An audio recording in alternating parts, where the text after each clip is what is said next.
All right, I call this special meeting of the MSAD 49 School Board of Directors to order. Roll call, please. Here. It says special. Boyden. Here. Hadley. Here. Davis Wilson. Here. Kumar. Here. Kate Flood. T. Flood. Here. Knox. Here. Meyer. Here. Wolver. Here. Bauer. Here. Reeves. Here.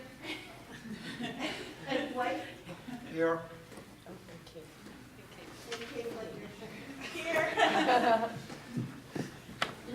Of the Pledge of Allegiance.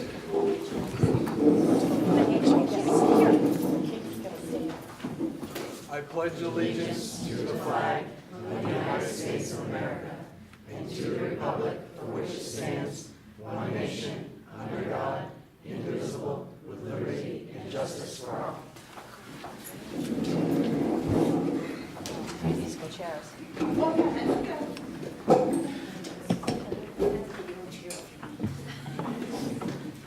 So we will go to the Lawrence High School, Miss Janess tonight first. So I'm here with Jessica Cameron. She is a sophomore at Lawrence. She's our drum major for marching band, so she has something to talk to you about for our show.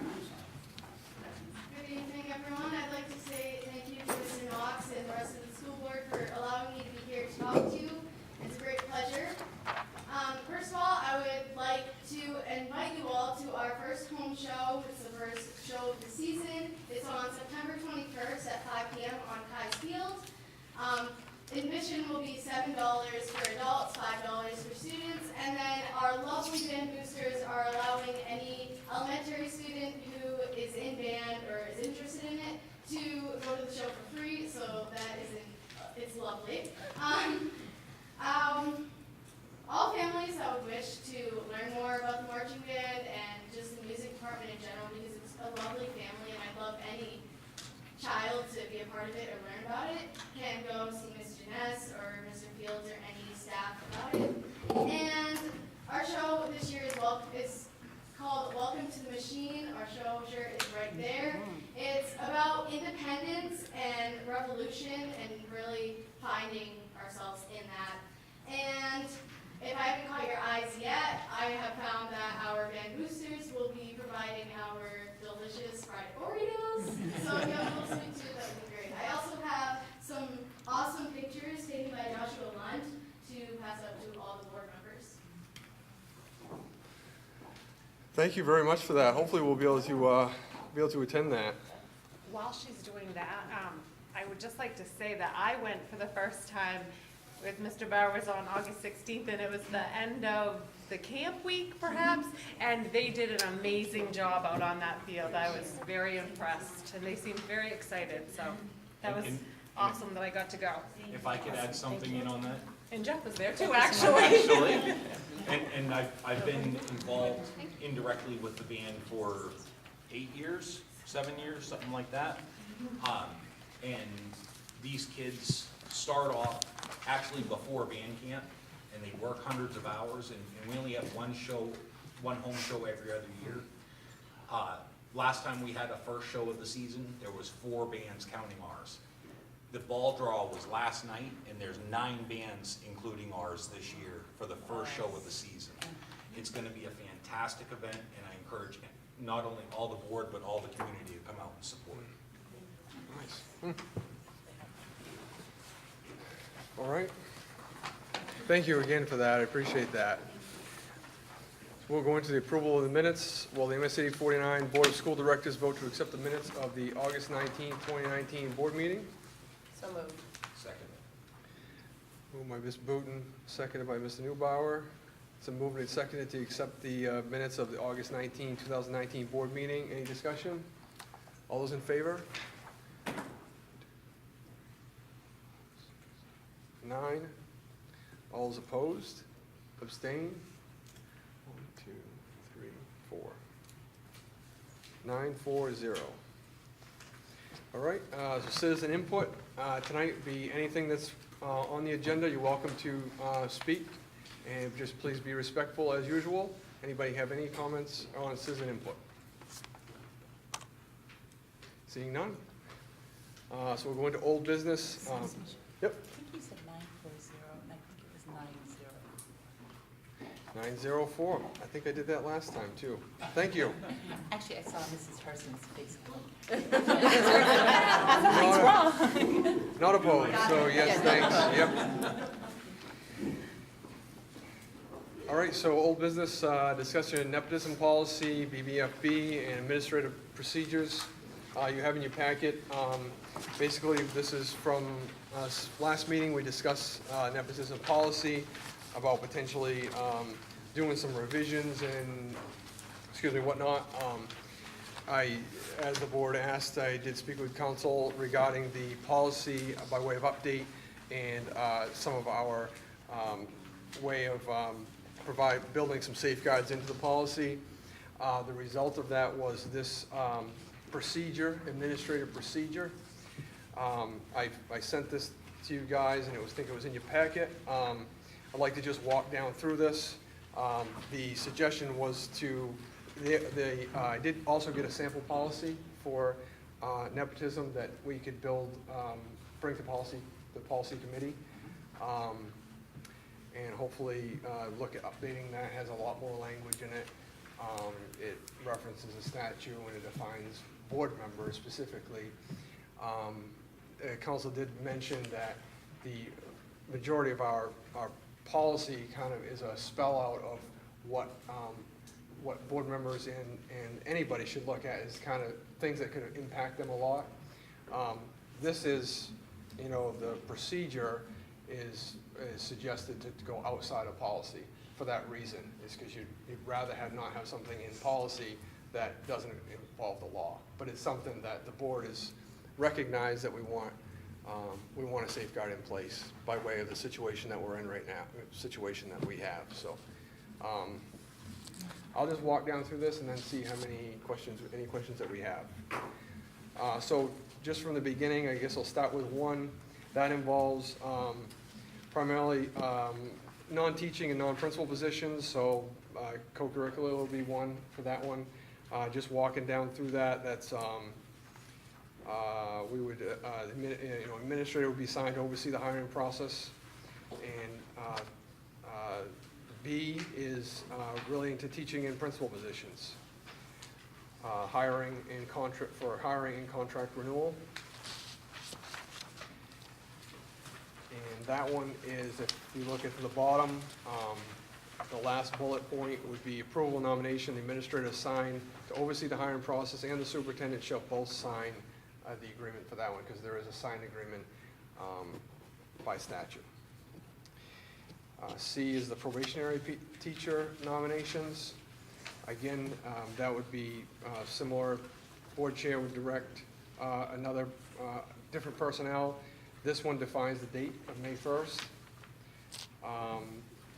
And then at the last bullet, it is the same as the last one is, there'd be two signatures on the employment agreement. D is non-renewal. In the event that we ever got into a non-renewal for a continuing contract teacher non-renewal, very similar. Board chair would be involved with the assistant superintendent or other nominating personnel. Again, going down through, there is an italic in here. Also, this one references some dates as well that fits into notifications by way of statute. This one has an italic, and this would be a question of the board. And there's a couple others in here too. And then go on to E. This would be principal, if you ever had a situation with a principal with contract renewal. It's very similar to the other ones with different dates listed in it. And this would involve the board will consider the recommendation of the designated administrator and superintendent in an executive session. That's kind of what spells out the difference in the principal one. On to page 4. The last bullet in that one, for the principal one, it would be similar. There'd be two signatures involved in that one as well. So going on to 2 would be evaluation. Pretty straightforward. There would be someone else involved. And then again, this is another italic. There would be some sort of consideration for the council, and I can just speak on that a little bit as far as, that would be primarily a legal review, and it wouldn't be a suggestion of the evaluation or a suggestion of what action the designated administrator or the superintendent would make. It would just be by way of looking at it to say, is this a legal thing? Is this what's best? Does this need to go forward to the full board? Does it not? It's kind of an oversight thing. The review word in there is kind of, it almost makes it sound like that the council would be doing some of it, and that's not the intent. So I think there's some language that we can put in there that if we wanted to. So then keep going on through. The last one, that was the last one of the evaluation. Obviously, we do informal observations by way of administrators and the superintendent. This paragraph just defines that is still, we could still do that. Yeah, let me just, if you don't mind, let me just go through the whole thing, and then we'll ask questions at the end. So 3, investigation. If for some reason there was an investigation, this is a situation very similar to, we would delegate to another appropriate person, and then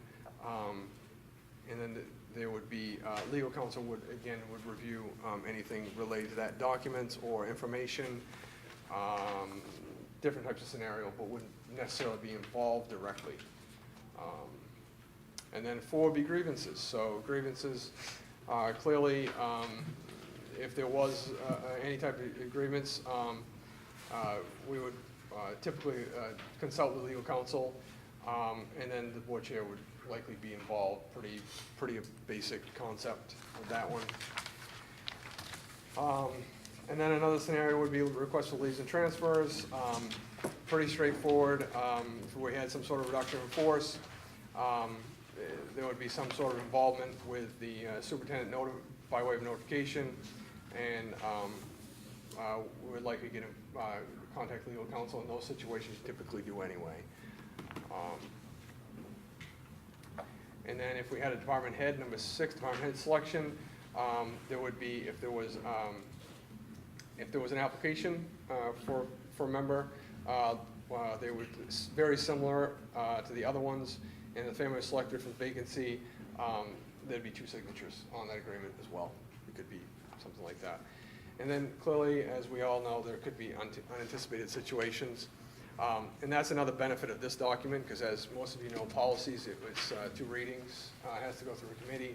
There's 2 readings and by way of time. And this is a document that is not a statutory requirement, and it can be modified as a situation arises. So I will take questions if anybody has any.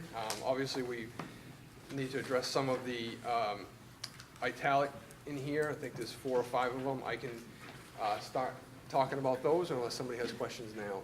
Check those, and I have one about Yes, the sir. italics Yep. under the evaluation process, section 2. If we added the word process at the end of the sentence, wouldn't that solve the language issue? Outside legal counsel involvement in review of evaluation. Process. Yeah, Because at that point, that narrows the scope of what legal counsel is doing. that would certainly be an option. Yep, and that's for the board to decide, but that's certainly, we could add, I had something similar to that, but yeah, that's an option, yep. Yep, It just says, notify the board chair. I understand the purpose of that, but I think we should change the language to the board. I think that this document then just speaks to that and not about that the full board needs to be made aware of the situation. Typically, yes, that's what would happen with the board chair, but I think we should have a policy where it says the board and not the board chair. yeah, I did ask that question just to address that. Some of the examples in here can be, very almost, I don't want to say day-to-day, but some of these, taking it to the board level, it's an option, but Well, first by of way all, waiver, right. it's certainly, it could take time. It could delay the process as well. and there was another reason too, but I can't, yep. Yeah, but in our bylaws, and this goes back to having a more robust discussion about our bylaws, but in our bylaws, we never actually call out, the board chair has no specific role such as that this is laid out aside to run the meetings. And I think until we work through that as an organization, I mean, as a board, to understand what role we want the board chair to properly assume and how the information gets designated, we end up constantly in a situation where one person knows more than the rest of the board and other information doesn't get shared. I'm not speaking about you specifically, Sean. I'm just saying the history of the board, that's the way it's been run, and I think that we need to seriously rethink some of this for health and longevity, and more participation. So for that reason, I just don't think that the whole document needs to say the board chair the entire time. I think it doesn't support transparent understanding communication, because what you would ultimately want in this situation is that the entire board would know. They would be made aware of it.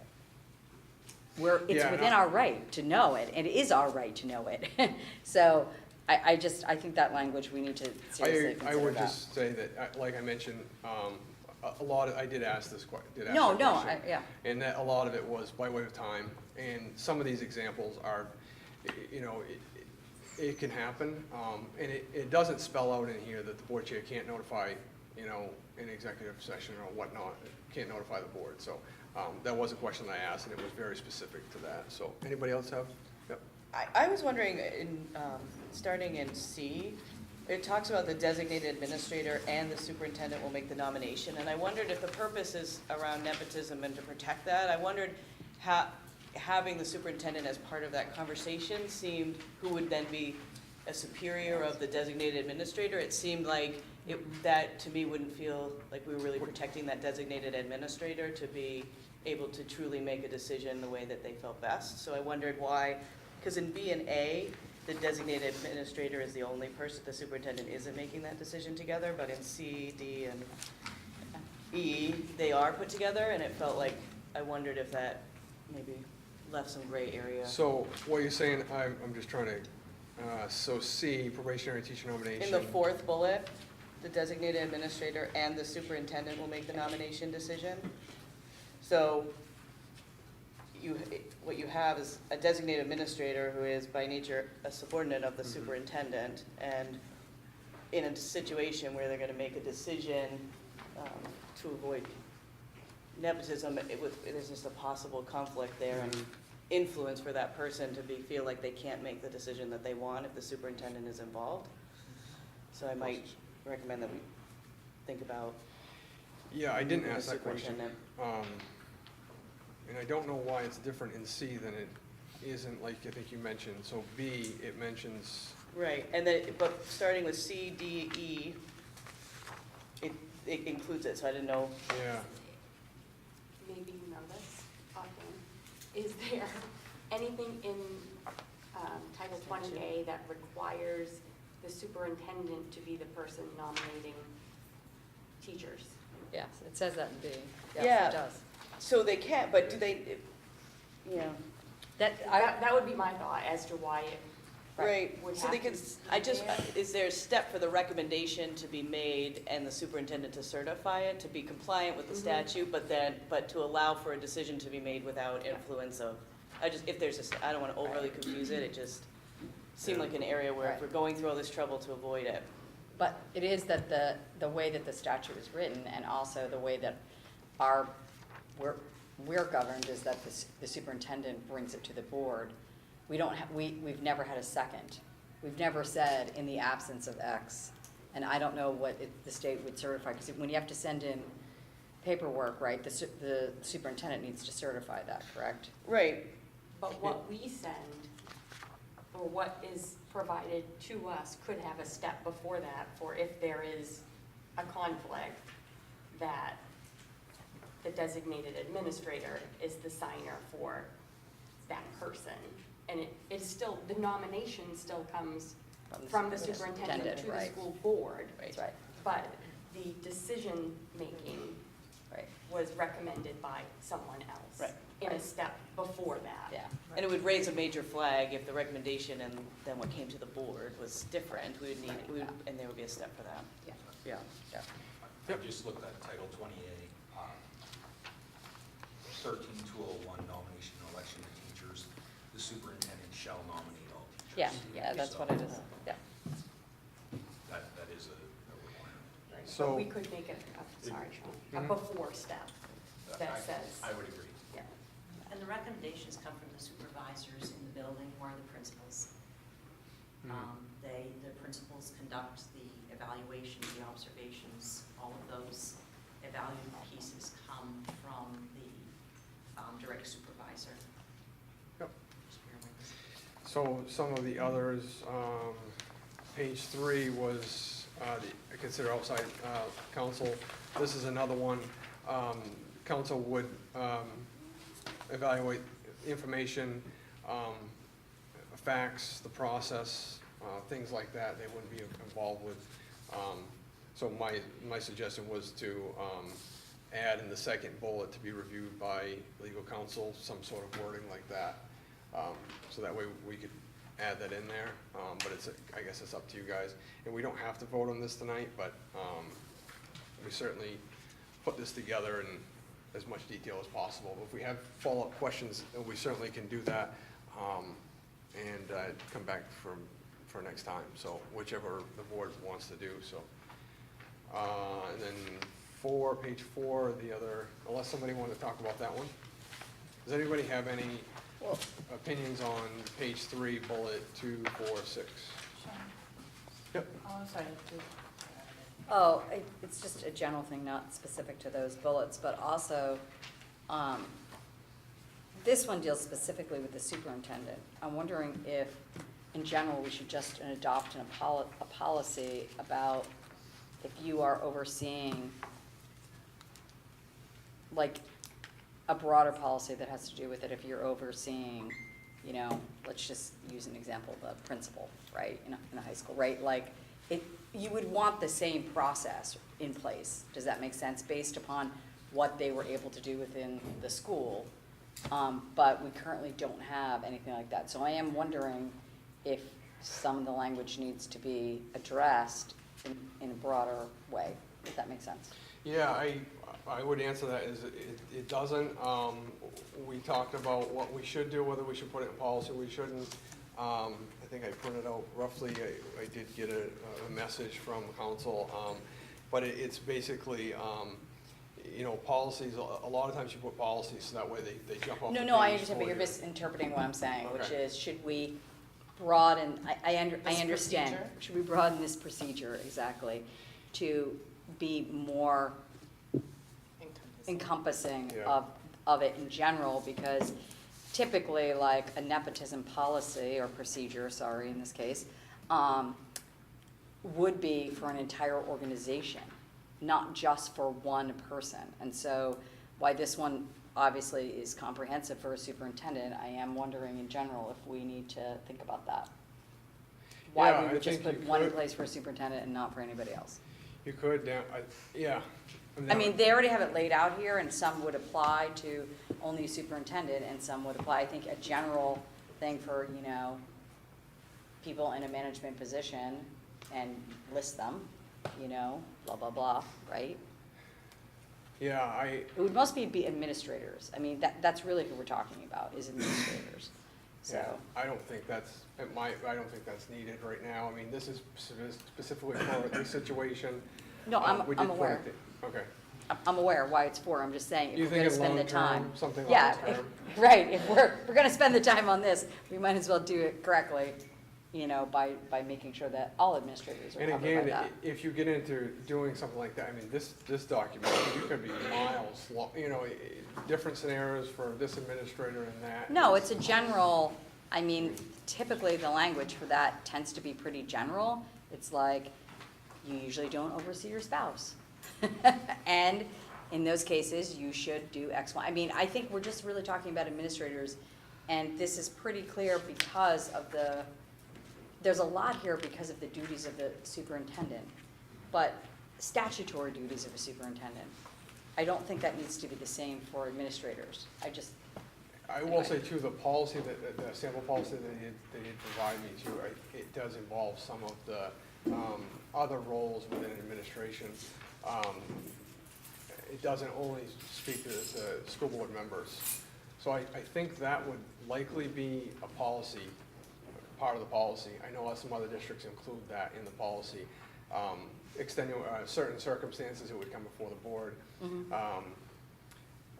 One of them was, I think actually one of the questions in here, one of the first boxes is, do we have something on our application to notify the board, Right. notify the district? Yep. I think that's something that we would need to update with this, Right. with adopting this procedure. But I think that's a good point. It's probably something when we get it in the policy that we should consider putting something Right, relative to. just broadly. Yep. Yeah. Yep. So I guess we're on page 3, and I guess my suggestion is, again, for that one, the second bullet, to be reviewed by legal counsel. I think I can take some edits to this draft tonight and then finalize it for 2 meetings from now.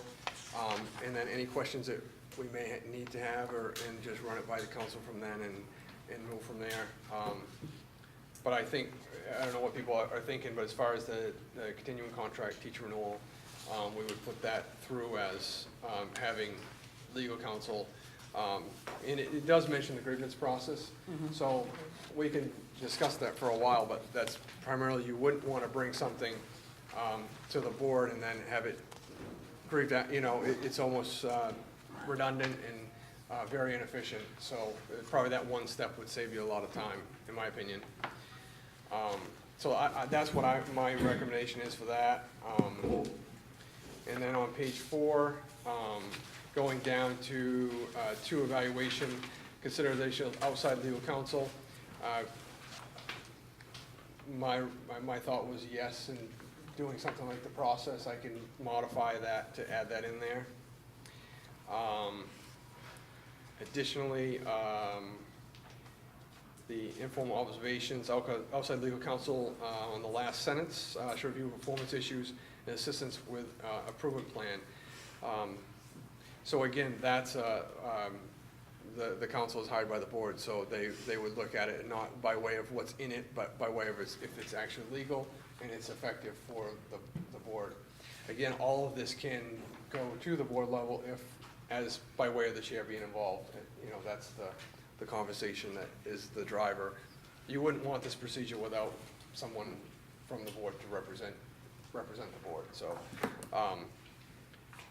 I think that's a healthy one to have in there. So my recommendation is to include that one, as well as include the one above that. The box on page 5. So the edit here was the second paragraph down, the second bullet, consider outside legal counsel. I had adding in oral outside legal counsel, get rid of consider, and just put or outside legal counsel to investigate the allegations. I think that's something that we could do a couple different things, either decide on it or it could go before the board chair could say, I need to bring this to the board to decide, and then that you could the board could make a decision at that point. Couple different options there, but my recommendation is after administrator, comma, or outside legal counsel to investigate. And that pretty much covers the box. And we're going to 6. Well, Yes. Yep. I had just a couple of questions Mhm. on going through the discipline. It says, obviously this is a touchy subject, and if the superintendent is supervising somebody, Sure. the complaint comes to them. And I was wondering about adding the superintendent and the second person administrator should notify the board, just so there's 2. There's a station And it district also board. takes complying with the superintendent, Mhm. but just to make sure Yep, that's an assistants. option. Reliant on self-reporting. Exactly, Yes. we all like to think we're wonderful, but if it's my kid, I'm gonna be honest. And say, and I think just clarifying that there's two avenues. For the number 3 one would be, Yeah. would be a board notification. Yep. Yeah, and Would be an then option. the second part I had on that, and this goes back to my nursing, is anything that, because we're all mandated reporters, and I come from a background of mandated reporters, and unfortunately, in healthcare, I was involved in a situation where we did have to bring the state in because something happened. And we did everything right, the nurse was removed, blah, blah, blah, but the one thing that we were kind of dinged on is because even though the administrator notified and my supervisor notified, I didn't notify, and all of us were involved, so I'm wondering if that needs to be added as far as the superintendent or their designee. I don't know how that works in this regulatory environment, so, So is that on number 3, is that what you that's said? down here. It gets into mandating reporting, like should something happen with a child. Oh, And right. we do Right. have a procedure in place Mhm. internally, and it's actually, it came from Drummond and some, and there's a process where the person taking the initial report Right. reports to the supervisor, and their supervisor has 24 hours to respond back, Mhm. whether or not the report was made to the agency, and that Okay. person making the report signs off on it, and that's all, that would be internal. Yeah, and that was just, and as I Yes. said, I come from healthcare, which is incredibly regulated and whatnot, and so I just know from personal experience, we were all responsible. It didn't matter if We are all the responsible. powers that be, you also, as the person observing whatever you thought you were observing, were ultimately responsible. So I just wanted to clarify that it wasn't just up to the superintendent to make a report. Yes, yeah, Okay. it sounds like we have yeah. Okay. Yeah. All right. Typically, it comes out of the- Okay, so what does everybody think about that one as far as adding board chair? So for this one, just blanket, that's required. Does everybody think that's I could put that on the draft for next time? Everybody think that's somewhat, or maybe we can decide on it then? I'm not seeing any no's, so that's good. I don't really understand what you're saying. Yeah.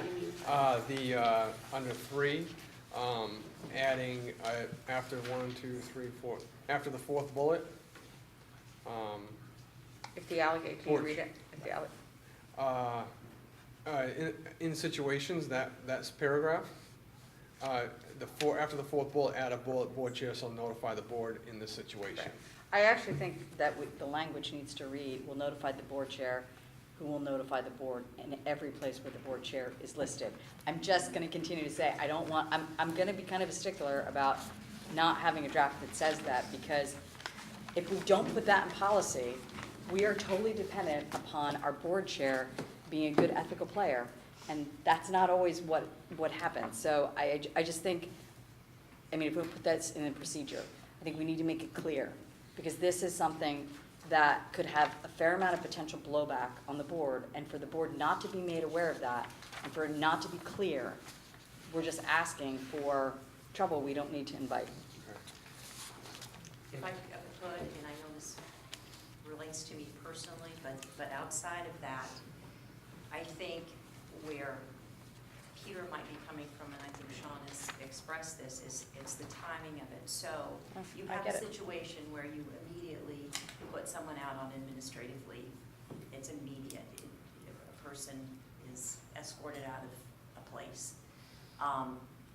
That needs to happen before a board has time to convene and hold an executive session. A person needs to be able to take that information and direct some other personnel, some other supervisory personnel to proceed with it. And there are some situations, unfortunately, things like that happen. Does this agree, that's not what I'm saying. I'm saying that if that does happen, it needs to be, the board needs to be notified. That's what I'm saying. I'm not saying that the board chair isn't the first contact. I'm saying we need to have a procedure that says in writing, and the board chair will notify. Yes, exactly. It needs to be written and such. So I'll give you an example of what Kara's saying. An unfortunate situation comes up, somebody has to be escorted off, and we hear about it on the street before we hear about it internally. That's right. embarrassing. That's right. And it fully makes us look understand, inept. Yeah, And So it's- that would be the purpose of that's secondary communication. But more importantly, purpose. that it's in writing. There's no, the problem is in the past, there's been a little bit wiggle room for interpretation. And I want to really narrow that wiggle room for interpretation. So this is a good starting point. Yeah, and my thought on that would be, notification of the board does not mean that you need to wait for us to respond. That's right, for notification. notification. That's what I had. We'll Yeah. notify. Yeah. Yes, Yeah. notify. So I think that needs to get added in every place where the board chair has for that, to make it very clear that's the purpose. We don't have a role in the decision-making at that point. It's just, if something like that does occur, there needs to be a method for making sure we're all Right. up to speed. Exactly. So what I can do is, I can get with council and see where we can fit that in, whether it's a blanket Yeah. statement. Right, or blanket if it's statement each is one fine, whatever. or added is Okay. whatever, but Right. clear. So that puts us at page 6, and I don't think there's anything on page 6, so, what I will do is, if everybody's okay, I will modify this for 2, or whatever, and then get it back, yep. But everybody's comfortable, no other questions on that then? I would just like to kind of reiterate what Tara's saying, is that it does seem like an awful lot of work and an awful lot of people for one person, and that probably the likelihood, I mean, I know in this one situation it happened, but the likelihood of a principal overseeing a family member is probably, when you think about just pure numbers, numerically, the likelihood is higher that a principal will oversee a Yes. teacher who's a spouse or a child or, grandparent, I don't know, anything, is that if we're doing all this work and we're paying the lawyers to go over this with us, and we're doing all these things, it would seem good if we could get all our nepotism all done in one fell And swoop. I think Yes. that policy's gonna, you'll see that, yep, I didn't bring the policy just for the sake of muddying the Yeah. waters, but yep, I think yep, I'm just trying to save us money. right, yep. Yeah, I think you'll see that in there, and we'll put that in there to the fall, yep. I can ask Yep. one more question. So putting this off 2 more weeks, what is this gonna do to the timing of the situation that we have currently? It doesn't, I don't think that there's really any risk to it. I mean, I think the biggest thing is we've recognized that we're putting some safeguards in. The board is comfortable with the situation that we're under based on 2.5 weeks ago, whenever we met last time. We outlined any situation that we have, and this is by way of a documented safeguard. I think, in my opinion, if there was a lot of red flags tonight, then that would probably be an issue. But I don't see a lot of red flags based on this document. And I think we did a pretty good job with it, so, yeah. Is that, Thank you. yeah, I think that's anything else on that one? All right, so we'll stay in old business, the discussion of the budget information. Budget passed the district budget meeting on last Thursday, the 29th. It's going to referendum on September 12th. The question and answer, the fact sheet is online under the news section on the district website. And the voting times and locations are on there. It's under the calendar. The Q&A, the budget is posted online, has been for a while. The Q&A sheet, question and answer sheet is online on the banner page. And I think that's most of it. Put out a call, use the school Yep. messenger. There was a robocall for the district budget meeting, and we plan to do a robocall again next week. Scheduled for Tuesday. Yep. If that works. And yeah, so we're gonna disseminate information, possibly some other information to teachers, households, things like that, potentially a letter, maybe a Q&A, things Thank you. we're gonna be looking at too. But if anybody has any questions, so that all that information is online. And any questions about that, if you want a copy of it, it's online, you can print it out, or go to the superintendent's office, they can get you one. I don't know of anything. Yep. Okay, so I heard for a communication plan that we're gonna have a robocall, Yes. but then who's gonna make the decision? Is it you, Roberta, about what could potentially be mailed out? We don't intend to do a mailing. Okay, but it was going, We make those documents available. We may send home a letter, just an informational letter to families through students. so what would be the trigger for that happening? Are you saying you're gonna be making that decision, Sean? Because that's what I'm Yeah. talking about here. We need to make that decision, not Right. one person needs to make that That's decision. why we're talking about this. No, no, That- I know, that's that, why I'm we- bringing it up. The decision is more about printing copies and putting them in the hands of the students and having the students bring them home versus just posting the documents online. So we have the budget, the version 3 of the budget up online on that banner page, Mhm. and we have the Q&A up there electronically. And maybe just in the school messenger call home, you know, I could reference all 3 documents. I guess it's a matter of I'm not- deciding what we're gonna. Yeah, put I'm in not the hands of the opposed to students. printing it out. I guess it'd be good to know the cost, for us to know the cost and the time and the effort for it to, That's a single sheet that we can run right in our schools. It's just philosophically, you know, do we want to send those home with students or just let parents know that the Right. information's available on our website? Yeah, you can do a couple different things, so, yeah. So just quick math, 6 cents a copy, 2,000 kids, $1,200, right? Or is it $120? But I don't know the 6 for- cents, for- but. It's about 6 cents a copy Okay. for plain black and white. But then, I don't know about what everyone else's experience is, however, my own experience with the kids bringing stuff home, it's a low success rate getting to the parents, right? So, Jeff! No, I I'm don't just think saying, you know, the risk reward here for printing it and sending it home, the reward seems low. But did we distribute the fact sheet to all the town clerks? The fact sheet to the town clerks? Yes. We have not done that. Yeah, we The should. Q&A. I thought that's what we said we wanted to do, which The is question also.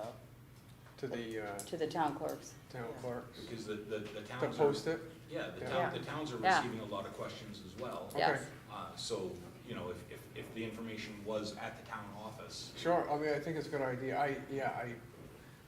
We had talked about some teachers' sites or teacher rooms or things like that. But I think that's a good, right, my opinion would be, yeah, if everybody else. Get it out to the people that aren't so connected to the Right, school schools. district, Yep. you know. Especially where everyone's paying their tax bills right now. I was just at my town office So- today, you know, so this would be a We'll good get time. there tomorrow. And then you can reference that in the robocall, but they're also available at the town office. Thank you. But I see. I'm sure the Yes. town offices will be. Very active. Yeah. All right. Will do. Okay. Yeah, definitely. Well, so, Is it just the fact sheets or? I think we Which should then have the Q&A Both. too. Okay. Yeah, both of those. How about the Facebook page commenting that we could get, they can pick a copy up at their town offices, because I feel like we're double dipping if we send a letter home to our students if we're gonna do the robocall. So that seems a little monotonous to me, but I do think that there are many people that reach social media that may go to the town office for a copy of it specifically, if we could get it up on the social media sites. Like, I know Albion will put it on theirs, but if the MSAD 49 puts it on theirs, it might reach more people than just parents. So, letting them know where it is. That if they it's- could pick up yeah. copies at their town Town offices office. if we're gonna deliver them, and they could reach out for, Mhm. it would be reaching more people than just the parents of the students that we have. Right, because typically our communication plan has been the booklet, right, which, Which right, has gone to every household. which, right, and since we're in a different world now, we need a different communication plan. Yeah, the Q&A in the budget is around we put it around the banner Yeah. page, and it doesn't even move, so I thought that was a good thing, so you can't miss it, so, No, yeah. it's good. What about asking the clerks to put it on the town websites with a link to the Q&A, to Yeah. MSAD 49? Because I know a lot of people do check Facebook before anything, and they would go to their town site, which We would can- say printing it as well. We can ask them to, Yeah. like what's in my, yeah, I have it linked in Yeah. my email that kind says of where it is, yeah. I might be able- organically directed that way, so. Yep. And, okay, yep. For the fact sheet, okay. So Thank copies you. to be posted, yes, and we'll make some extras to I have think the- available for. Probably link to the Q and A. I don't think it really, Q and A has a lot of information, the fact sheet has a lot of information too, so you probably could do either one, that's what I'm thinking, yep. Cool. Thank you. Speaking of town offices, so we had our warrant articles get reviewed by our council prior to signing them. And typically, we have election on Tuesday. And ironically, our warrant articles still said Tuesday on them, but the date was accurate. So we checked with council, and we just, the town clerks are just putting a sign next to the warrants at the town office. And also, there's a notice on Tuesday, just in case somebody thinks it's on Tuesday. The September 12th date is accurate, that was on there. So it was the warrants that we signed, and yeah. Just to let everybody know that all the dates are accurate, and yep, Generated by council. yep, yep. Okay. I hope they're not gonna charge us. Just saying. Anything else on the budget? Seeing none, okay, so we'll go on. So before we go into any of these next ones, I'll just remind everybody, I know it's been a kind of an emotional year. If there is anything. What's that? Yeah, we're gonna do that, not under, yeah, we'll do that. Yeah, we'll do that under, superintendent's report, if that's okay, yep. Yeah, so just so everybody knows, if there is any, for some reason, we have any comments or anything relative to anything else on the agenda relating that's going to damage anybody's reputation, those comments would have to go into executive session. Just want to let everybody know that, and so we'll move on from there. So resignations, appointments, what action will MSAD Board of School Directors take to elect the chair? I'd like to make a motion to do a written ballot, please. Okay. Second.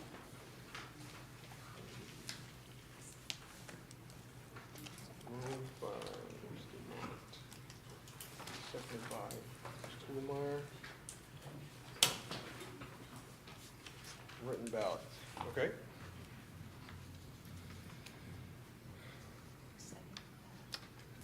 I did. Thank you. So we need to make a motion for somebody, and then a motion for somebody else, and then we do a written ballot. You have to Do we have need both. to make a motion to accept this written ballot? Or no? I don't think we have to, it's Okay, just, that's cool. if anybody wants to We take a just- written ballot, you can. Under, yeah. But under- we have to make a motion to move for people, and then you make a vote from there, so. So I'll make a nomination for Jenny Boyden.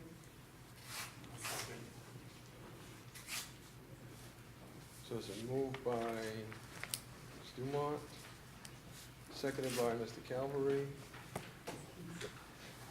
For Jenny. Anything else? Anybody else?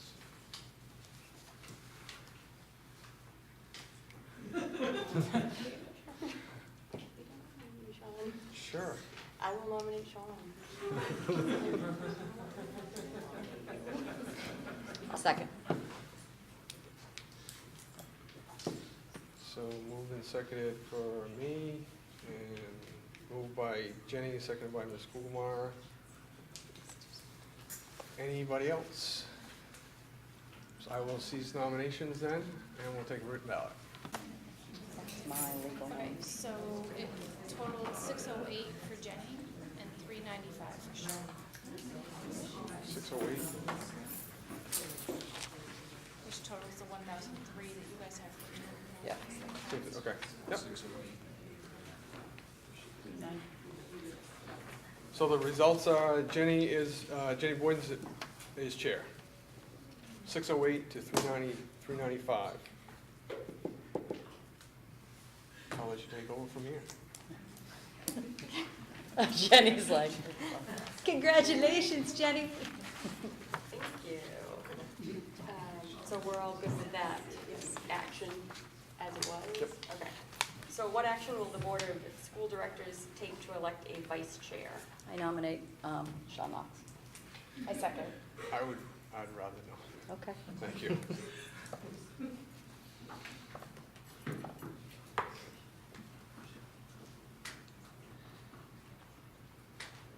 I nominate Danielle.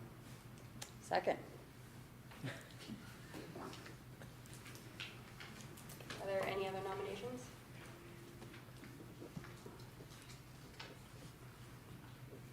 No, seeing none.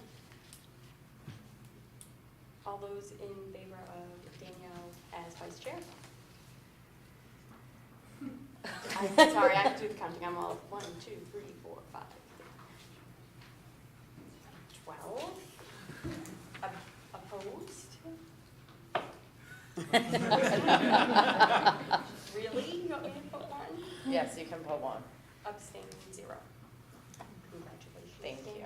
And you kicked me, I would have voted against you just so you could Oh, have one. I should have. I mean, seriously. What action will the Board of School Directors take to elect a representative to the Mid-Maine Vocational Center Governance Board? I nominate Neil Cleverly. I second. Nominated by Kara, seconded by Roy. All those in favor of Neil for the Vocational Center?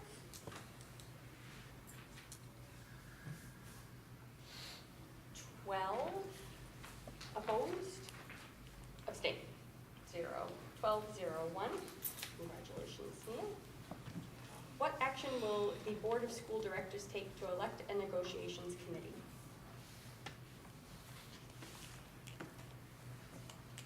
Just as a note, it is in our bylaws and has been in our bylaws that we will elect a negotiations committee. Yes. So we would be seeking Who's- some members to participate on that. Okay. So what contract is up? Because teachers isn't up till next year, correct? Take 3. Yeah, take 3. And So Tech Threes is the one that we would be negotiating. When does the negotiation start? We haven't been notified yet. They notify us. Yeah.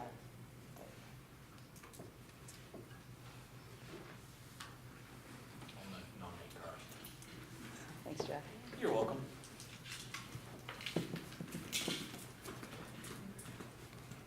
And other people can be involved in this. It's just by way of making sure somebody is. Making sure there's a person. Fantastic. Can I have a second? I'll second. Thank you. Are there any other nominations?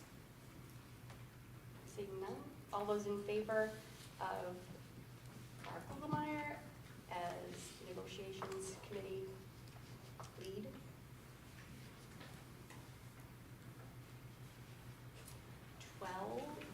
12. All those opposed? Abstain. 12, 0, 1. Will the MSAD 49 Board of School Directors vote to amend the school board bylaws, section 1, by adding, in quotations, first and? Included in your packet was a marked up version of the bylaws.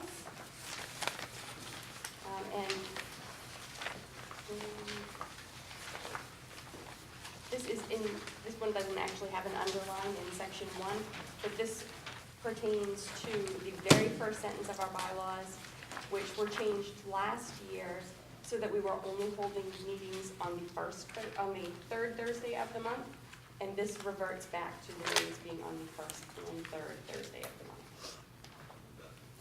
Second. So moved by Jeff and seconded by Kara to accept adding first and, to the section 1 of the bylaws. Any discussion? Seeing none, all those in favor? It's unanimous, 13-0-0. Will the MSAD 49 Board of School Directors vote to amend the school board bylaws, section 5, by striking the word chairman and adding chair, striking the phrase four-year term for 2018-2019, then for 2019-2020, forward chair will have a, and adding consecutive one-year terms and striking years of consecutive terms. So if you were to look at section 5, this very much simplifies the first paragraph so that it will now read, the chair of the board will have a maximum of 3 consecutive one-year terms. So moved. Second. Moved by Danielle, seconded by Tara. Is there any discussion? No? Seeing none, all those in favor? 13, 0, 0. Now, as I am not up on my Robert's Rules of Order, is it okay for me to read that after I read the motion? Read what? Like the way I read what was here in the Yeah, you can agenda? update, And then yeah. it's okay for me Yep. just to? Yeah. Although I will say, I very much appreciate the red line strikeout version. So thank you to whoever did that. The next motion is, will the MSAD 49 Board of School Directors vote to amend School Board Bylaws, Section 5, by adding committee, striking the first Thursday, adding a minimum, adding one time, adding at the first meeting following the opening of the school year, adding committee meetings shall not be on the same day at the same time, striking each committee shall elect the chair.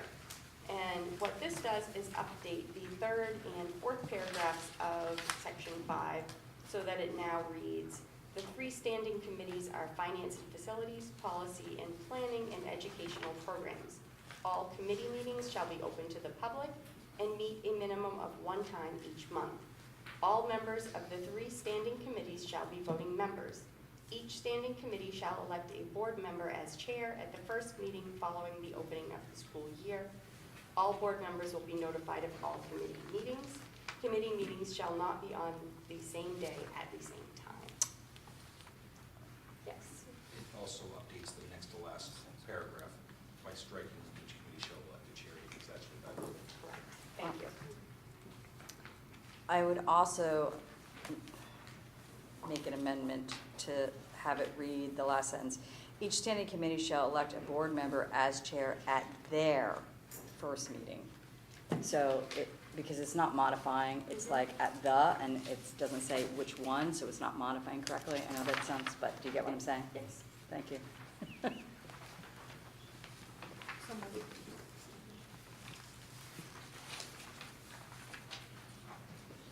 We have a second.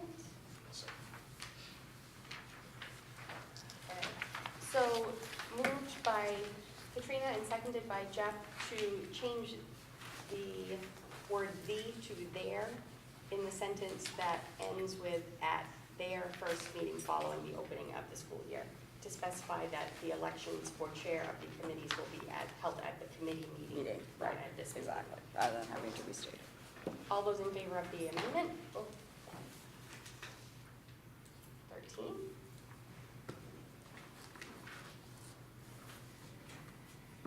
Will the MSAD 49 Board of School Directors, so. Lost track of my flow. Thank you. Motion to accept the changes outlined in section 5 as amended Yes. by Tara and Danielle. Thank you. Any further discussion? All those in favor? 13? 0, 0.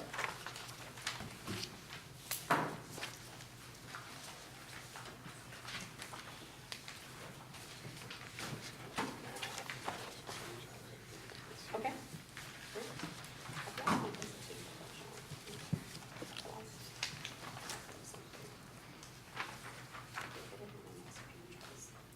Oh, For the agenda. I don't know where it is. Only Oh, right here, I've got that. Yes. We have the, is this a motion? It is not, we It's- just, oh, I was okay, gonna go into this okay. first. So a couple of updates. included in your board packet was the schedule of meetings for the upcoming year.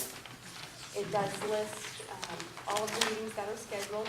The only committee that does not have their meetings scheduled by day for the rest of the year at this point is the educational programs. So as those are scheduled, we'll be able to update this document. But this does outline for us the committee meetings, the regular board meetings, and the locations and times of those meetings for the remainder of the school year.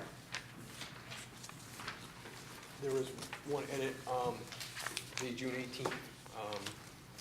Instead of Clinton, usually we have our celebration. Okay. Yeah. So the recommendation is the Lawrence Junior High School for that Yes. one event. So we'll update that. Yes? Roberta, were you going to choose the dates for the educational committee? What does the board wish? Yes. Monday or Tuesday? Monday, how about a Monday? Yeah, Monday is preferred. Monday on the off week, So on the the second second. or the Yeah. fourth, Yeah. the second week. Yeah. So the educational programs committee meetings will be on the Mondays of the second week. Location to be. What time? Stay with 6 o'clock as the other committees are meeting. Is that, okay, does that Yeah. work? Katie, does that work for you? I'm actually on policy, so it doesn't really matter. I was just Oh, all right, curious. Danielle, does that work for you? Work for party, but Okay. that's what it I mean, I'd like to do 6:30 personally, because it gives me a little bit more wiggle room for some other commitments I have. Is that, I think that, in my opinion, would be that the committee can. is. all right, so Good maybe, point, work that exactly. out. yeah, As long as it's, posted and publicly known when and where the committee will be meeting. I think that's fine. It'll be nice to update it on our schedule once you guys have decided. I leave it to you, it's fine, it's Um, actually 6:30. We'll get to our sign-ups in a bit. Yeah, excellent. So are you going to update the time on this? Would there be a time on the sheet, or would it just be to be determined, I guess? I think it would be to be determined until they have their first meeting and can decide on the time Sure. that works for everyone. And the location is determined Oh, by, good point. Yeah. determined by them, That's a maybe. good point. All right, 6 o'clock.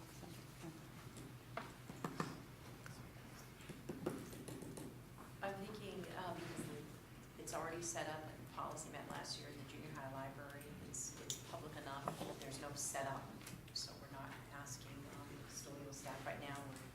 We're going to be set up for board meetings anyway. If that works, and we'll just, be well publicized. Yeah, okay with that.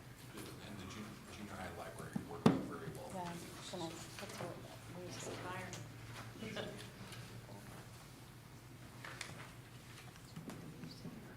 That's when we're here, you mean? Wait, I might have lost The you. education committee, Okay, sorry. never mind. just Mondays, That one. that group. Yeah. Carry on. All right.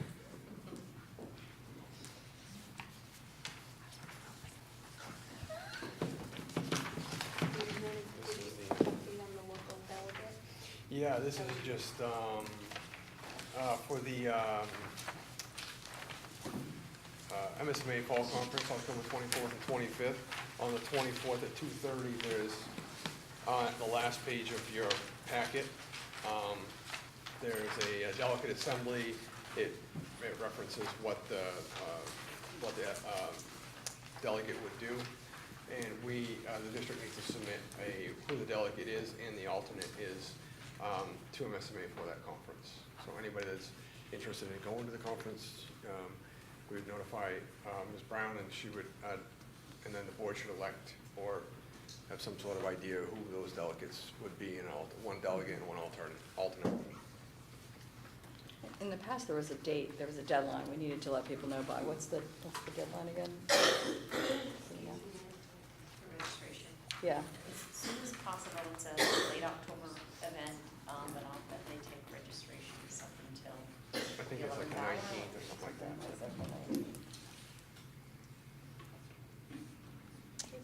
We could all let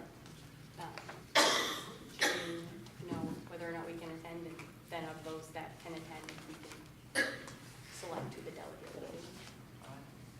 by next meeting? I would, yes, because I think that the delegate needs to be ahead of Yeah. everything. Yep, Yeah, pretty okay. sure. So do we need to move that motion, to table this motion? It's not a motion, it's a. Oh, okay. Oh, right, sorry. Carried on fast. Never mind. And then committee reports, there are none, as people are meeting. No committee reports. So superintendent's reports. Superintendent's report. So I'll begin with some updates in statutes, new laws coming into effect that will affect the schools. And we had, I don't know if we discussed it, but I had mentioned there are amendments to the teacher evaluation process, the educator effectiveness statute, that it actually affects the evaluation of teachers and principals. And the part that is changing is the requirement for SLOs to be part of the composite final evaluation score, if you will, or rating. And that's going to take effect 2021, but they'll be in rulemaking, the DOE 2020. So we will need to, it doesn't prohibit the use of student learning objectives as part of the system, but it doesn't mandate it any longer. And we will need to reconvene with our stakeholder group and go through a process and a discussion about that. Right now, it is a good portion of that final rating, if you will, and I'm doing this, it's built into a pretty complex matrix. So that's something for future discussion. Also beginning for hires, new hires of 2021 school year, the probationary period is back down to 2 years and it had been bumped up to 3 years. And I guess the other one that I would like to mention for a future discussion, I intend to put it on the next board agenda, is the Regional Service Center.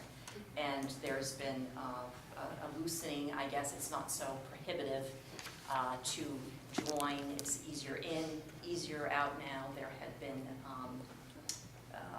penalties at one time for not joining. There are some funds that will come back to us if the board decides to join, and ours would be logically, and maybe you've read about the future in the paper, the Kennebec Alliance. The alliance itself will dissolve. We are now part of that, and we share bids, say, and related to paper products and food products, among other things, but it's an opportunity to share in some staff development, substitute training. We had safety care training here for our district staff. That's maybe something that can be resourced locally. So we'll talk more about it and what it means financially for us, prospectively for 21. But there is some money that might come back our way, a pretty significant amount of money. And we have until November to adopt this and join, so we have plenty of time to discuss it. But locally, RSU 18 had initiated it. I had attended a couple of the meetings, one with the former superintendent and one in that person's stead in July most recently. And I think Waterville and Winslow have recently adopted it, probably during their first cycle of their regularly scheduled board meetings at the beginning of the year. So anyway, we'll hear some more about that on the 19th. So I had a great conversation today with Mr. Bowers and Ms. Woodkey with the JMG teacher. And she's spoke with me about this opportunity, and it was in place last year as well, sponsored by the Somerset Economic Development Corporation. It's called Improving Outcomes for Youth, and looking to build a workforce, particularly in this county here. But it's abbreviated. It's not a course. It's an activity, a program for students. She intends to schedule it for block 4. And the students who are in study hall, so they're not going to receive academic credit, but they'll have experiences, tutoring for support in curriculum, computer skills, some soft skills in interacting, interviewing, completing resumes, some financial literacy, and some mentoring with area businesses. So it's a great opportunity at no cost to the school district. It's sponsored by this Somerset Economic Development. So that's good news. And at some point in the future, I would like for Ms. Wood to come and share the entire program with the board. We talked about expanding the backpack program to the elementary settings. And we're going to have discussions with principals just through our agreement with the Fairfield Food Pantry, which is ultimately through the Good Shepherd Food Bank out of Auburn. So it's been a pretty successful program, but we're looking to get meals into the homes of children in our elementary schools. And not that that's not happening, but this is a great resource.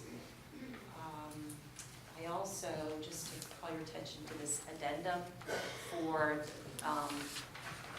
what has occurred, and I went back from the last June meeting. So since then, the new hires, the appointments, and the resignations, just for your awareness, this is what's transpired in these intervening months.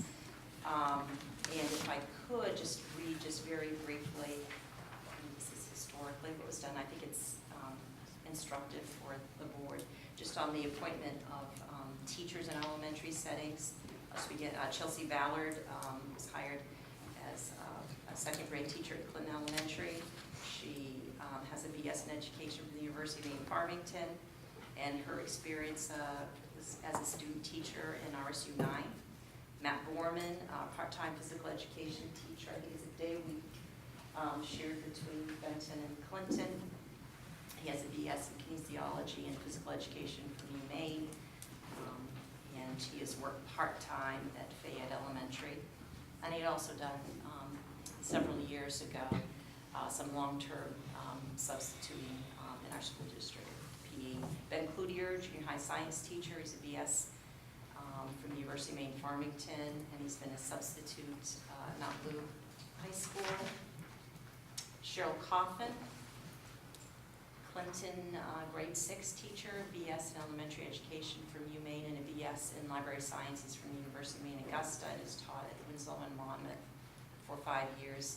And Alyssa Fly, Benton Special Education Functional Life Skills, BA in dance from Dean College, and of course, certification in the field. She's been hired in special education teacher at Waterville and Augusta schools for the past 4 years.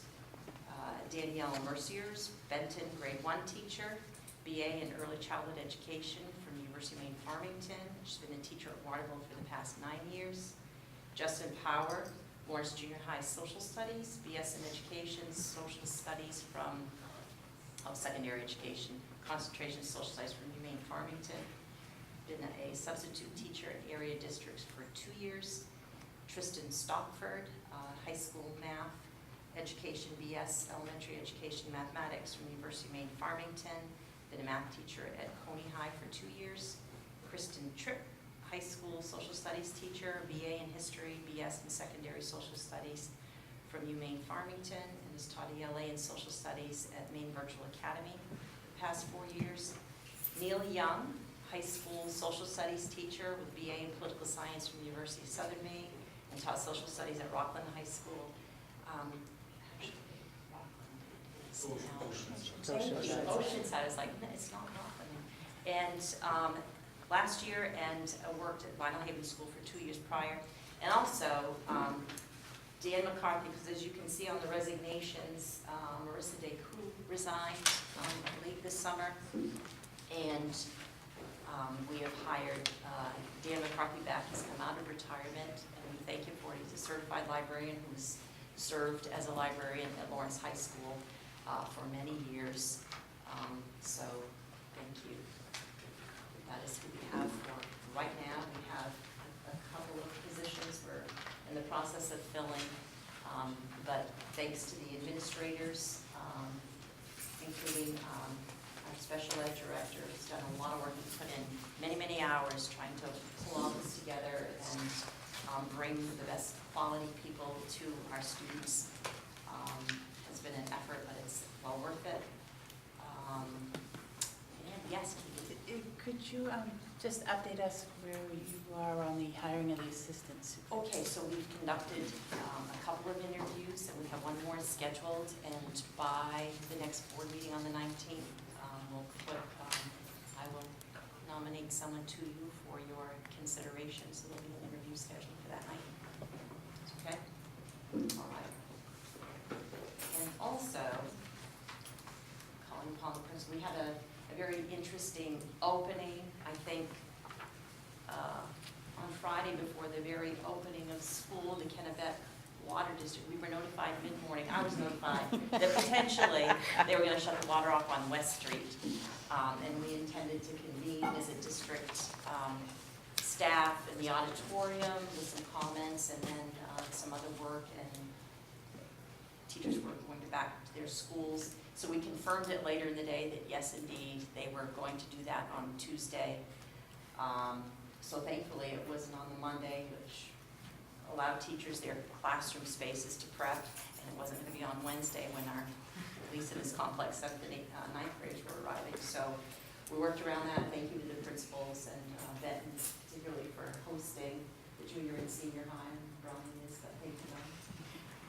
And also we have some reports about openings. I've heard great things, and we have some happy children back in the flow of things, but we'll just, if we could begin with Lori Lee for Albion and Fairfield. Certainly. As Albion is welcoming in a pre-K class for the first time, we decorated the front halls with pineapples this year.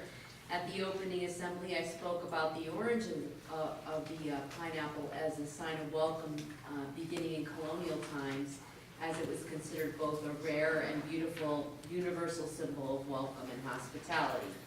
The sweet pineapple is a sign of who we are as a school, and it's symbolic for us as we help spread kindness to one another, and especially to our new friends, returning students, new students in kindergarten and pre-K. This year, we're also going to try to be like a pineapple and share and hearing about the sweet things students are doing for one another all around Albion Elementary. The Albion Kindergarten is on their 3rd day of school, and next week our new pre-K class will begin. It was a wonderful sight to see our new families come to our school's open house as they stayed the entire time all together in the pre-K classroom, making new family friends. And Fairfield Primary has 97 kindergarten students. They began the year on Tuesday and are getting quickly acclimated to the new school year. Students that had already been at Fairfield for pre-K were seen helping their new friends as resident experts.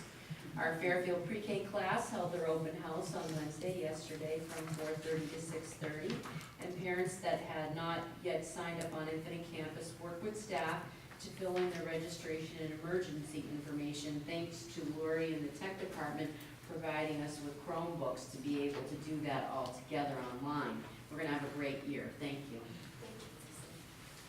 Mr. Wedge? So Benton's also off to a great start. In our theme, we have some honeybees. So as many of you know me, I'm very excited about honeybees, and I'm thankful for Pat Walson for you walk in. We have some wonderful bulletin boards near our office. And that was kind of the theme as we began. We had our open house.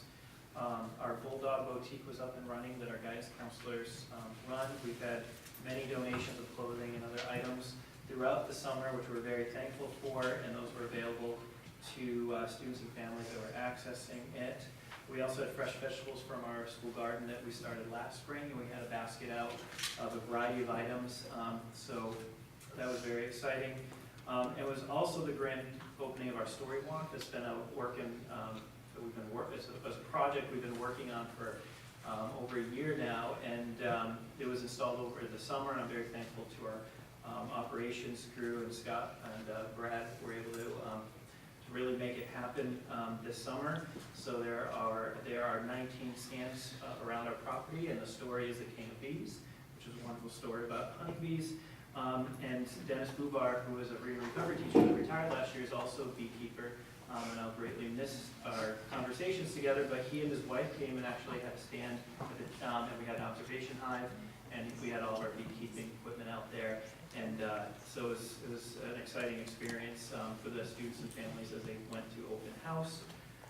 And also, our PTO had we had a great response from the community from our PTO. Our PTO had a great response from our community. I think it was Amy was sharing with me that we had the most largest number of volunteers and signups with phone numbers, and there was just a lot of excitement about engagement with the PTO with a lot of our incoming first grade families. So we're very excited about that. We had our fall photos were taken Tuesday, and with Life Touch, it went very smoothly. There are a lot of volunteers that make that happen, and so I'm thankful for all those many hands that showed up. And I'm also excited to share Lisa Roy reached out to New Balance for donations, and they've been the past several years they've been making a donation. This is one of the largest ones yet. We received 115 pairs of sneakers and 56 apparel items for a total value of $6,280. We're distributing those. And finally, we are having a special guest come to Benton, Albion, and Clinton. His name is Brian Williams. He's known as the Kindness Ninja, and he's known nationally. And he's coming to speak to our students on the 18th. So he's going to do 2 assemblies at Benton, and then go to the other schools. And for Benton, it's going to kick off kind of our Kindness Challenge for the year, and that's actually sponsored by our PTO. So we're excited about that opening assembly. And finally, our school council meeting, our first one will be held on Monday, September 16th, and I'll give an update about that later. Thank you.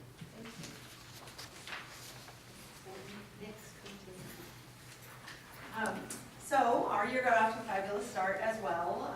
The kiddos were welcome to a new playground look. Our PTO folks and a few of our staff members took some time over the summer to paint new hopscotch boards and some foursquares and twister and just some little squiggly lines on the ground that the kindergartners love to try to follow around. So very, very, very colorful. So we were very excited about that. Our PTO president even spent hours upon hours upon hours to put up new basketball hoops and backboards that the PTO had purchased and cut through welds and more welds and more welds and the sweat dripping off this man. But the PTO is fabulous and they do anything for our kiddos up there. So the students were all welcomed back to all of those wonderful things on the playground. So we're really, really grateful to all of them for doing that.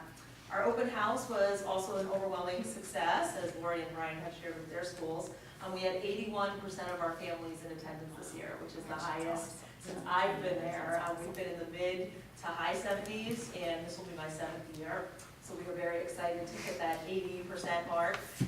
Our own Lori Faulkner here and our computer instructor Camden Davis actually provided 2 sessions for parents around Infinite Campus and how to find their way around that, and also internet literacy. And we didn't have quite the turnout we would hope to have, but we're hoping to duplicate that at some point in time and try to drum up some more interest around that. So we were very thankful for them for doing that. And our first few weeks have gone extremely well. We welcomed our pre-K and our kindergarten kiddos, and we only had one that we had to ship to Fairfield that came to Clinton and found their way to Fairfield, and we got that all taken care of. So that was the first. You know, you always say what else can happen. Well, it happened this year. So, but the little guy did great and found his way back to Fairfield. But everyone's doing really well. And looking forward to a fabulous year. So thank you. Thank you. I'm going to repeat what the elementary principal said, but just in junior high form. So our 7th graders, their first day was before the 8th graders, and they quickly are learning how the junior high flows, and our 8th graders are now our veterans at our school, so it's been a very successful opening. As Mr. Wedge said, his school received a donation from New Balance. We did as well. We're very, very appreciative of what they do donate to us. For the junior high, they donated 82 pairs of shoes for a $3,280 value. They told us that they have another few boxes of apparel coming to us, so they'll give us a call and we'll pick them up, and we'll have some apparel for those kids and families that are in desperate need of some clothing and some footwear. So we're just very appreciative of New Balance and what they do offer for the district and our schools. We had a very successful open house. I don't have numbers, but you know, the doors opened at 5:30. Closed at 7:30. We had a steady flow of parents almost all night. and past 7:30, probably the most we've had in quite some time. And it was more of an open house format, so the students would bring their schedules, or would print off their schedules, they grab their families, they go and just kind of pop in and out of classrooms, meet the teachers, have a meet and greet time. Teachers were very supportive of the format, and the parents had a very positive review of it, so we're very pleased with our open house, very successful. And finally, our co-curricular activities have begun, mostly sports. Practices start this week, and league games will start next week. Is that right, Mr. Pat? That's correct. So we're excited. A lot of kids have signed up and are involved, so we're very pleased with that. Yeah, we started off, and the feedback I've got has been very good as far as students go, parents. We had an open house, and probably for us, the majority of the kids coming or the parents were freshmen, which is predictable. You know, the athletes have been there 2 weeks prior. You know, that's going strong. Mr. Jones came up with a good acronym. We met with, when the freshmen came in, we had a class meeting with the freshmen and just went over some stuff, try to orient them to the high school. But the acronym is DOGS for Destination One Great School, so we talked to each class about that. And, you know, he and I met with the classes individually on opening day, Thursday, with the upperclassmen, and prefer to do that rather than meet one big, huge body, so it was more intimate, and I just introduced myself and let them know my background, and you know, we went through modified schedule for both days. It was well received by the kids. We seem to be off to a smooth start. Just going down through here. On our orientation day, we had the National Guard in. They set up the big inflatable obstacle course, so we coincided that with lunch, so that seemed to work out well. And then the new staff who already gone over. Oh, the homeroom buddies. We've got seniors that are helping out and shadowing the homerooms for the freshmen, so they helped us out on freshman orientation day, and they're also staying with them, and they'll be a big part helping to just kind of orient them to homecoming activities, which will be later in October. But they're also, we're incorporating them to help get the announcements out, so it's not just Mr. Jones or I being on intercom in the morning. We have the homeroom buddies come down, so that's going well. That's it. Thank you. Thank you all. Report. The only other business we have is committee sign-ups, so I think we can do those once the general members can go around and sign up on the paper. We have the same 3 committees that we have had in the past. If anyone wants to stay on the committee that they were on before, they're welcome to. And now, because they won't be meeting concurrently, as they did last year, if you would like to serve on more than one committee, you are certainly welcome to do that. So please sign up on the form before you leave. And if everybody agrees to that, then I would accept the motion to adjourn. I think that since we did elect a new chair tonight, we'd be remiss not to thank Oh, Mr. yeah. Knox for all of his Thank you. countless hours of hard Absolutely. work. You're welcome. Since April. Yes. Yes. Yeah. Well done, John. Well done.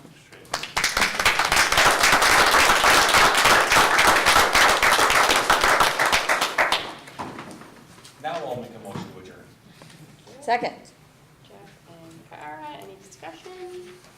All those in favor? 13.